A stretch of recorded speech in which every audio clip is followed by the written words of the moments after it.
140 millions de barils de pétrole iranien pour un montant de 15 milliards de dollars. Les sanctions sont levées et maintenant l'Iran est libre de vendre son pétrole. C'est le premier aveu de faiblesse des États-Unis. Washington vient de se ridiculiser devant le monde entier face à la résistance iranienne. Mes chers amis, l'histoire est un miroir. Lorsqu'un empire tombe, aucun parachute ne peut amorcer sa chute. L'empire romain s'est épuisé et a fini par s'effondrer à force de vouloir envahir et soumettre l'empire perse. Et maintenant, c'est l'impérialisme américain qui s'écoule en répétant la même erreur contre l'Iran.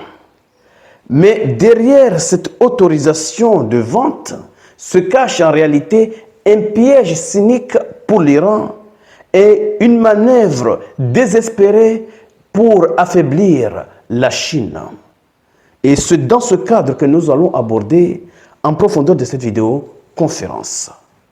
Mais avant d'aller en profondeur, chers amis, permettez-moi de vous raconter l'histoire miroir de celle-ci.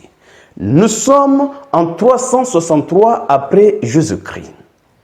L'empereur romain Julien l'Apostat a lancé une invasion massive contre l'empire perse de 65 000 hommes.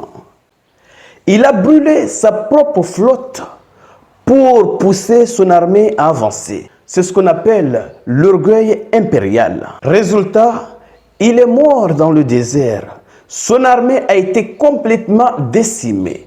Et Rome a été obligée de signer un traité humiliant en cédant des territoires qu'il n'a jamais récupérés. Et c'est exactement ce que Donald Trump est en train de faire en 2026. Il agresse, il échoue et finit par mendier le pétrole de celui qu'il voulait détruire.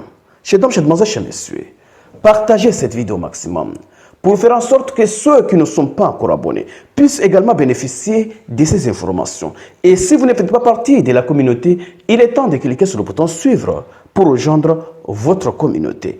Allons-y directement dans les détails. Que dit les sources? Pour commencer, le département américain du Trésor a émis vendredi une autorisation temporaire permettant la vente du pétrole iranien immobilisé en mer, selon le secrétaire au Trésor Scott Bessent. Bessent a déclaré que le pétrole iranien sous sanction était accaparé par la Chine à des prix réduits et que le déblocage de cette offre amènerait environ 140 millions de barils sur le marché mondial. Il y a deux objectifs ici. Le premier objectif est celui d'alléger les marchés internationaux. Oui, en essayant de diminuer un peu le prix du baril de pétrole. Le deuxième objectif, c'est d'essayer d'affaiblir la position de la Chine, puisque c'est la Chine qui absorbe le pétrole iranien. Et maintenant que la Chine n'a pas la possibilité, en tout cas la même possibilité d'importer la même quantité de pétrole, il est obligé d'acheter tout le pétrole iranien qui se trouve en mer. Donc les États-Unis essayent maintenant d'affaiblir cette position chinoise. Chers dames, chers demoiselles, chers messieurs, restez jusqu'à la fin. Selon les Américains, nous utiliserons les barils iraniens contre Téhéran pour maintenir les prix bas. L'autorisation à court terme est strictement limitée au pétrole déjà en transit et n'autorise pas de nouveaux achats ni de nouvelles productions, a-t-il précisé. Chers dames, chers demoiselles, chers messieurs, selon eux, c'est une mesure temporaire, mais ce n'est pas un aveu de faiblesse. C'est une manière d'affaiblir l'Iran en utilisant son propre pétrole, mais aussi en essayant d'affaiblir la position de la Chine, puisque la Chine achète le pétrole iranien avec un rabais de 8 à 10 dollars par baril. Donc c'est très avantageux pour la Chine. Et les 140 millions de barils La Chine a besoin de consommer 17 millions de barils par jour. Donc, si la Chine arrive à absorber tous ces 140 millions de barils de pétrole, cela suffit à maintenir son secteur stable dans une période de 8 jours. Et ce n'est pas négligeable, 8 jours. Donc, j'ai demandé chez monsieur, pourquoi je vous ai dit que c'est un piège? Oui, en réalité, c'est un piège. Pourquoi? Pour le régime iranien, accepter cette vente est une humiliation stratégique pour plusieurs raisons. Je vous explique. Premièrement, financement de la stabilité USA. Vous voyez, lorsque l'Iran a décidé de fermer le passage du détroit d'Ormuz, cela a provoqué la colère des alliés américains face à Trump.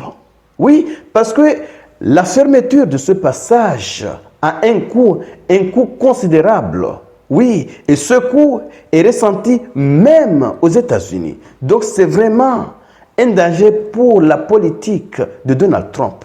Et surtout, si cette affaire continue, Donald Trump risque de perdre son pouvoir. Parce qu'il y a un vote en novembre.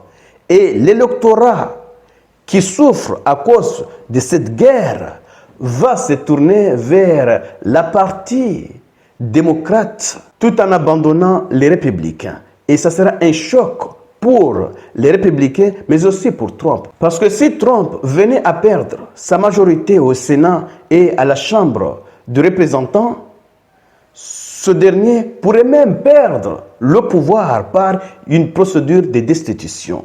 Vous n'êtes pas sans savoir que dans le premier mandat de Donald Trump, ils ont essayé de le destituer à plusieurs reprises. Donc, s'ils arrivent maintenant à s'accaparer de ce siège, Trump risque même d'être destitué. Donc, c'est un danger pour Donald Trump et son parti républicain. Donc, raison pour laquelle Donald Trump essaye de faire coûte que coûte de baisser le coût de l'énergie. Donc, en acceptant de vendre, pour l'Iran, en acceptant de vendre, l'Iran aide Trump à faire baisser les prix de l'essence aux États-Unis. Son objectif électoral. Et c'est comme si l'Iran payait pour la campagne de son propre ennemi.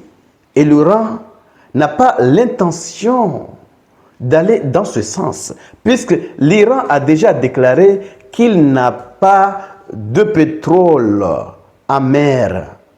Peut-être qu'il n'a pas de pétrole, parce que le conflit a déjà commencé il y a plus de 20 jours.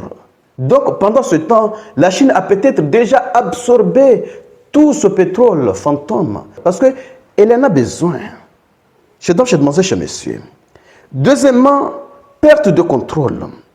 Jusqu'à là, l'Iran vendait en secret à la Chine. Il touchait moins d'argent, parce qu'il y a des négociations avec la Chine, mais il touchait du cash ou des trocs qu'il pouvait utiliser comme il voulait. Et en passant par le canal légal de Donald Trump, ils perdent toute liberté de mouvement financier. Parce que qu'est-ce qui se passe ici? Les États-Unis autorisent l'Iran à vendre son pétrole, mais ils n'ont pas levé les sanctions financières. Ce qui signifie que l'Iran peut vendre son pétrole, mais son argent doit être stocké dans des comptes contrôlés. Par exemple, des comptes qui se situent au Qatar, à Oman et en Suisse. Et l'Iran ne peut pas utiliser cet argent que pour utiliser, par exemple, des denrées alimentaires, des médicaments et autres. Et à chaque fois que l'Iran doit faire une transaction, Washington doit approuver cette transaction. Donc, l'Iran n'a pas intérêt à vendre son pétrole moins cher, mais aussi à perdre cet argent. Donc, l'Iran ne va pas vendre ce pétrole en voie normale. Il va continuer par couler ce pétrole avec la même méthode qu'avant ce conflit. Je demande chez monsieur. C'est de cela qu'il s'agit. Et enfin, l'aveu de faiblesse. Si l'Iran accepte, il reconnaît que son économie est à genoux et qu'il n'a d'autre choix que d'accepter les conditions de Washington pour nourrir sa population. Pour rappel, les 15 milliards de dollars, c'est à peu près 15 à 20% du revenu pétrolier iranien. est à peu près le budget militaire iranien. Je donc demander, chers messieurs, partagez cette vidéo au maximum. Oui, pour faire en sorte que ceux qui ne sont pas encore abonnés puissent également bénéficier de ces informations. Et surtout, restez connectés pour la suite des événements. Merci.